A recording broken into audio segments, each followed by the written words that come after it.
अगर आपको मेरी ये वीडियो अच्छी लगे तो वीडियो को लाइक करें, शेयर करें, सब्सक्राइब करें और आने वाली वीडियो के लिए बेल आइकन को ऑन कर ले। मरने के बाद आत्मा के साथ क्या होता है, यह प्रश्न मानवता के इतिहास में एक गहरे रहस्य का हिस्सा रहा है। विभिन्न धर्मों, परंपराओं और दार्शनिक विचारधाराओं में इसके उत्तर अलग अलग हैं। आइए कुछ प्रमुख दृष्टिकोणों पर नजर डालें। 1. हिंदू धर्म में आत्मा का दृष्टिकोण। हिंदू धर्म में आत्मा को अविनाशी माना जाता है। इसे आत्मा कहा जाता है जो शरीर की मृत्यु के बाद भी अमर रहती है। शरीर एक वस्त्र की तरह होता है जिसे आत्मा त्याग देती है और पुनर्जन्म के चक्र में प्रवेश करती है। इसे पुनर्जन्म कहा जाता है। मृत्यु के बाद आत्मा अपने कर्मों के आधार पर अगले जन्मों में एक नया शरीर धारण करती है।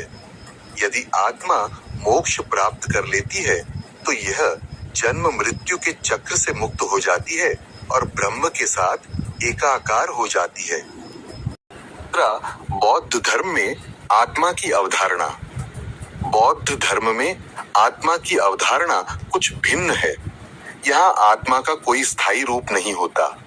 बौद्ध धर्म अनात्मा, नो सोल की अवधारणा पर आधारित है, जिसका मतलब है कि कोई स्थायी आत्मा नहीं होती। मृत्यु के बाद व्यक्ति के कर्मों का संचय अगले जन्म में नए व्यक्तित्व को आकार देता है, लेकिन इसे एक निश्चित आत्मा के रूप में नहीं माना जाता। अंततः बौद्ध धर्म का उद्देश्य निर्वाण है, जो जन्म और मृत्यु के चक्र से मुक्ति है। तीसरा, इस्लाम में आत्मा का दृष्टिकोण। इस्लाम में मृत्यु के बाद आत्मा को अल्लाह के पास ले जाया जाता है। इस्लामी मान्यता के अनुसार मरने के बाद आत्मा के साथ कई प्रक्रियाएं होती हैं। पहले आत्मा को उसकी कब्र में रखा जाता है, जहां वह एक अस्थायी जीवन जीती है, जिसे बरज़ख कहा जाता है। आखिर में कयामत के दिन सभी आत्माओं का हिसाब किताब होगा और उनके कर्मों के आधार पर उन्हें जन्नत, स्वर्ग या जहन्नम, नरक में भेजा जाएगा। चौथा, ईसाई धर्म में आत्मा की यात्रा। ईसाई धर्म में यह माना जाता है कि मरने के बाद आत्मा परमेश्वर के न्याय का सामना करती है।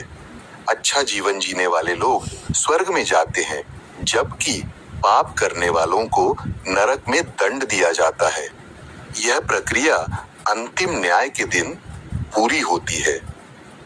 कुछ ईसाई मतों में मृत्यु के बाद आत्मा एक अस्थायी स्थिति में रहती है, जिसे परगेटरी कहा जाता है, जहां उसे उसके अंतिम गंतव्य के लिए शुद्ध किया जाता है।